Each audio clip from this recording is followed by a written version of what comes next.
Hello, welcome back. In this episode we're going to be making the Klein Star, the HyperKinetic Lens, and the Swiftwolf's Rending Gale. So let's get to it. So let's make the Klein Star. So Klein Star is pretty simple to make. Just need a diamond in the middle and the Mobius fuel around the outside. Just like that. And there it is, the Klein Star Ein. Okay, so we'll just head outside and I'll show you what this can do. I've slightly changed the garden a little bit, or the courtyard I suppose would be a better name for it. I've put my transmutation table in, I've put a few more flowers in, perhaps too many flowers, I'm not sure, you tell me.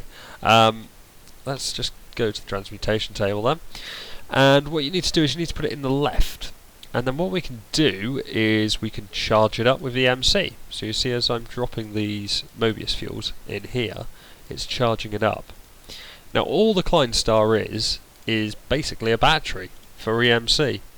So there you go, it's got 50,000 EMC in it. And you can use that with the destruction catalyst and other things that we're going to make later on. So it's quite useful for that. So we're just about ready to make our first bit of dark matter. So the first thing we're going to do is we need to make some Eternalist fuel. So that's just your Philosopher's Stone in the top left, and then Mobius fuel just like that. You get the Eternalist fuel. So I'm just going to take that and I'm going to transmute it. So I'm just going to pop it in here. And we'll just make it like this, as it's much quicker than doing it on the table. And that'll be plenty for us. But, you know, there's no harm in having loads, I suppose. So, now we've got that, we can make some dark matter. So, we are going to take diamonds and we're going to make some diamond blocks. So, I'm going to need 4 pieces of dark matter, so 4 diamond blocks. Spread these out a bit. So, that'll give us 4 of those. Oh dear, a bit low on the old diamonds now. I'll put those back in there. And let's make the dark matter. So, 4 blocks of diamond in the middle, and then spread these out. I don't think I've actually got enough here, have I? Oh yeah, I have. That's alright. Okay, so just Eternalist fuel around a block of diamond. And there it is, dark matter. So we'll have all 4 of those. So now that we've got our first bits of dark matter, we are ready now to make the Swiftwolf's Rending Gale. So, first thing we're going to need though is an iron band. So you need a bucket of lava, that goes in the middle, and then iron, just normal iron, all the way around it just like that. That gives you the iron band. So now, take the iron band, pop it in the middle, put dark matter in the corners like this, and then take feathers and put them in the gaps. And there it is, Swiftwolf's Rending Gale. So let's head outside and give this ring a test. So, all we need to do is just put it anywhere in the hotbar. You don't actually have to have it selected. The main function of this, which is why everybody wants it, is because if you double jump, you can fly. And it's pretty cool. You can just fly around just like you're in creative mode. So you just double jump to get going, and then hold down jump to go up, and then hold down shift to descend.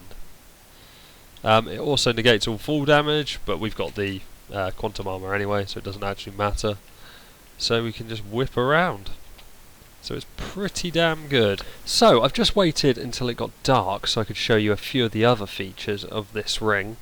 Now something to bear in mind is that when you're flying it does actually use EMC from your Klein Star or other fuel that you may have on you, and using these other features that I'm about to show you, it does use fuel as well. So we've got a number of hostile mobs down here, which is excellent. That's just what I was hoping for. I don't know what this guy's hoping to achieve.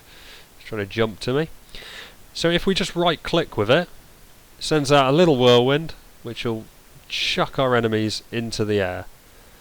So it doesn't really cause any damage, it's just the fall damage that injures them. If it was raining and you did that, that would actually send down a bolt of lightning, which obviously does more damage but doesn't send them flying. I wouldn't advise using it against creepers because it will turn them into those super creeper types, and we don't really want those. Don't shoot that at me, get out of here. So another function of the ring, which has plenty of mobs around to demonstrate, although a lot of them have got bows, so that's not brilliant. But we'll go over here.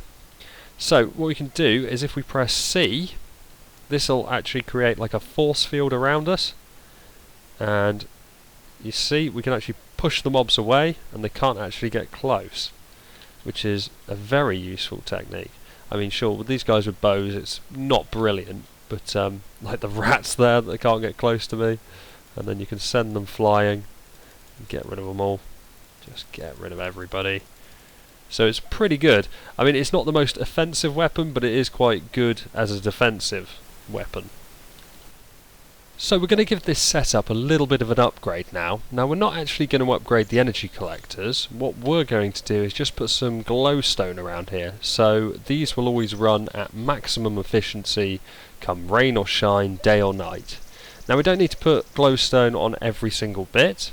We just need to put a little bit around it.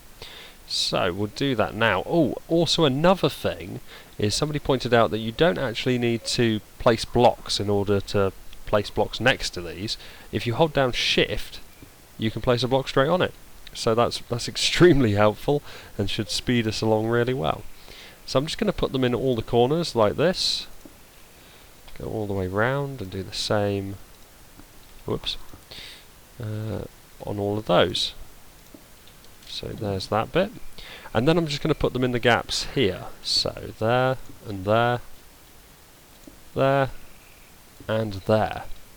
Now that will be running perfectly all the time. All of these will. So it's a really easy way of setting it up, and much more energy all the time. Okay, so now we're going to make the HyperKinetic Lens. So for this we're going to need 2 more bits of dark matter, so that will involve 2 more blocks of diamond. So we'll just get those to start with. And then we'll make the 2 bits of dark matter, so we'll put those 2 in the middle again, and then just put all of the Eternalist fuel around the outside. There's our dark matter. Now we need to make a Nova catalyst, so I made these before but I'll show you again. So Mobius fuel just there, and TNT just there, and there's the Nova catalyst. So now we've got everything we need to make the HyperKinetic Lens. So diamonds across the top and diamonds across the bottom, dark matter here, and Nova catalyst right here. And there it is, the HyperKinetic Lens. So to use the HyperKinetic Lens, it's much the same as the destruction catalyst. So we'll just put some fuel in the Klein Star. Just get it from my little gazebo thing. If anybody wants to come up with a name for this area, then I'll pop a plaque up with its name on it, and I'll put your name next to it. So if you've got a good one, just write it in the comments below. Nothing too stupid. Well, actually, that might be quite amusing. So yeah, help yourself to a stupid one. Obviously, just put the Klein Star back in here, and we'll just top that one up, because this thing does use quite a bit of energy. And we'll just head over here. So we'll go quite far away. I might deal with some of these trees that I've badly destroyed. So to use the HyperKinetic Lens, all you have to do is just right click, and it will send out this little explosive ball. Now we can turn it up by pressing V. It gives you a bigger explosion. Press V again, an even bigger explosion. And V one more time, and a pretty bloody enormous explosion, which is quite good fun. But doing this, if you watch the Klein Star as I shoot, it does eat EMC. We'll probably be able to make that back with all this rubber wood, to be honest, because this is pretty good stuff. Look at that rubber fly. When it runs out, you can hear that hissing, and you just see the ball come out. It doesn't do anything. That just means that you're out of EMC. I probably should have said as well that to discharge it, it's just the same as the destruction catalyst. You just hold down Shift and press V, and that will lower the charge in it as well. So that's it for this video. Thank you very much for watching, and I'll see you next time. Cheers!